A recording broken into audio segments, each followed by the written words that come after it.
Bienvenue dans la réalité. La réalité, c'est que Jésus-Christ est un homme noir. Dieu est un homme noir. Les anges, ce sont des hommes noirs, ce sont des créatures noires. Tous les apôtres et même le peuple de Dieu, c'est cela qui est important, car le message est important, sa couleur est importante de savoir. Dans Matthieu chapitre 1er, le verset 21, il est écrit « Et elle enfantera un enfant et elle lui donnera le nom de Jésus. Et il viendra sauver son peuple, pas le monde entier, il viendra sauver son peuple. » Voilà ce que on essaye de nous faire croire depuis des siècles et des siècles que Jésus-Christ va venir sauver le monde entier. C'est faux. Jésus-Christ est un homme noir et il viendra sauver son peuple. À votre avis, il viendra sauver les Européens, les Chinois, les Arabes et les autres nations, ou il viendra sauver son peuple qui est toujours dans la tribulation, son peuple, les descendants de l'esclavage, les 12 tribus d'Israël sont eux, dans le Deutéronome 28, le verset 15 à 68, qui prouve que nous sommes les enfants du Dieu d'Israël. Les descendants de l'esclavage sont les Afro-Américains, natifs indiens, guyanais, togolais, camerounais, maliens, sénégalais, guadeloupéens, capverdiens, martiniquais, réunionnais, séchellois, mauriciens. Et comme nous sommes dispersés aux quatre coins du monde, ça serait une liste, mais vraiment trop grande de vous les citer. Notez toutes les versets que ces personnages blancs, les évêques, les historiens, les prêtres, les archéologiens, qui vont vous donner et qui vont vous certifier et affirmer que les icônes russes, qui ont été gardées depuis des siècles et des siècles à l'abri des Occidentaux, car les Occidentaux voulaient tous les détruire pour nous cacher la vérité des vraies couleurs des personnages bibliques. Notez tous les chapitres et les versets et allez vous renseigner par vous-même. Et merci de me suivre et de partager mon travail et venez me supporter quand je serai en live. J'ai d'autres révélations à vous faire. Shalom. We would never see or never hear about in the educational system. Now, I'm pretty sure there's people that are Black history college students majoring in Black history or world history, and they've never seen nothing like this before. At least not from the standpoint of Europe, you know. Voici la vérité et la réalité. Voici le Jésus-Christ qu'ils ont crucifié, qu'ils ont mis sur la croix. Un Jésus-Christ noir et non blanc, blond aux yeux bleus. Ça, c'est la vérité.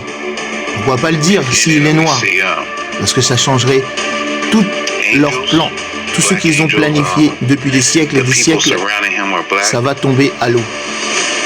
Donc, prêtez bien attention à ma vidéo et n'oubliez pas vos commentaires. Je les attends avec impatience. Contrary to what we have known our whole lives, or what we have been taught our whole lives.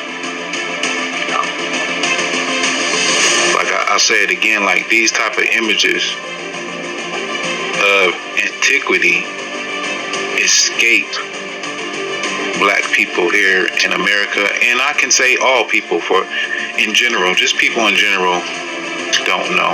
I'm pretty sure there's plenty of Caucasian people and people of all nationalities that don't know the extent that Black people covered the earth.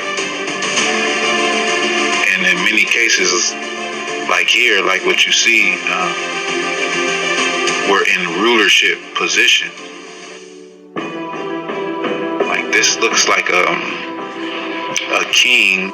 The images of Jesus and other historical figures in Russia's black icons challenge the commonly known perception of antiquity and reveal the extent of Black people's presence and influence throughout history.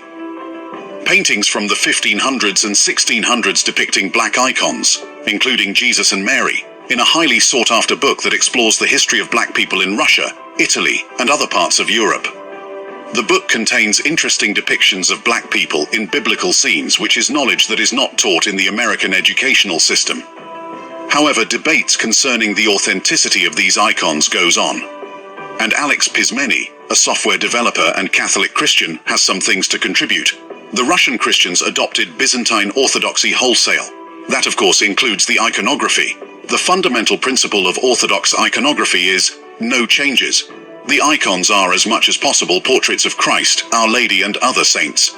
Further, the styling, mood, garments, gestures are all fixed in the Byzantine style, so much so that students of iconography refer to these rules as iconographical canon, even though very little of that canon ever went through the normal ecclesial legislative process involving episcopacy and councils. Going forward, while Russia continues to amaze the world in this light, the unquenchable fire of truth persists through the darkness of history. Not so long, protesters had called for the removal of Confederate statues in the US. Activist Sean King went further, suggesting that murals and artwork depicting white Jesus should come down. His concerns about the depiction of Christ and how it is used to uphold notions of whiteness are not isolated. Prominent scholars and the Archbishop of Canterbury have called to reconsider Jesus' portrayal as a white man. Only recently, on June 22, 2020, writer and activist Sean King announced that he supports the destruction of statues that depict a white Jesus. King, who had tweeted his remarks on that memorable Monday of 2022 June, noted that historians believe Jesus likely had the appearance of people who typically lived in the Middle East during his time, rather than the white man who is often depicted in Christian iconography. Yes, I think the statues of the white European they claim is Jesus should also come down, King tweeted. They are a form of white supremacy, always have been. In the Bible, when the family of Jesus wanted to hide and blend in, guess where they went? Egypt, not Denmark, he added. Tear them down. The comments quickly drew condemnation from some on the platform, including several prominent conservative figures. King clarified that he was only advocating that statues of a white Jesus be torn down in response to a tweet from the account of PragerU, a non-profit co-founded by conservative talk show host Dennis Prager. He also remarked that stained glass windows and other images of a white Jesus, his white mother and their white friends should all be destroyed, insisting they are racist propaganda and a gross form of white supremacy. King shared an image of a darker-skinned Jesus that appeared in a 2002 Popular Mechanics article, which scholars believe may be more accurate than those showing Jesus as a European. He commented that the image would have been intolerable for white Americans who participated in slavery. Experts have long since said that this is likely the most accurate depiction of Jesus. White Americans who bought, sold, traded, raped, and worked Africans to death for hundreds of years in this country simply could not have this man at the center of their faith. Sean King further tweets, June 23, 2020, a day after he had tweeted his support for the destruction of all white-statued Jesus. A tweet by Jenna Ellis, a lawyer representing President Donald Trump, warned that she would not break if they tried to cancel Christianity, although it's unclear if it was in direct response to King's tweet. Regardless, King responded that what the lawyer was actually defending here is her whiteness. Christian whiteness needs white Jesus, King tweeted to Ellis. It's not about generosity or kindness. It's not about protecting the vulnerable. It's about whiteness itself. Attack white Jesus to her, and you attack her faith. Statues have been torn down and destroyed amid ongoing protests against racial injustice and police brutality that have swept the nation these recent years, counting from 2020. Although statues and monuments paying tribute to the Confederacy have been primarily targeted, statues of other figures from early American history have also been taken down. The movement to take down and deface controversial statues has gained traction in the UK, as well as Europe and the US, but has divided public opinion, with critics slamming it as mob rule, while others applaud it as a way of addressing systemic racism. Justin Welby, the Archbishop of Canterbury and head of the Church of England, has said the Church should reconsider its portrayal of Jesus as a white man. Speaking to the BBC Today programme, Welby was asked whether the way the Western Church portrays Jesus needed to be thought about again and reimagined. Yes, of course it does, he said, adding that Jesus was portrayed differently in countries around the world. He was regularly in touch with Anglican church leaders from around the world, he said, who did not portray Jesus as white. You go into their churches and you don't see a white Jesus, you see a black Jesus or Chinese Jesus or a Middle Eastern Jesus, which is of course the most accurate. Welby added that the representations of Jesus were not, however, who we worship, but rather served as a reminder of the universality of God who became fully human.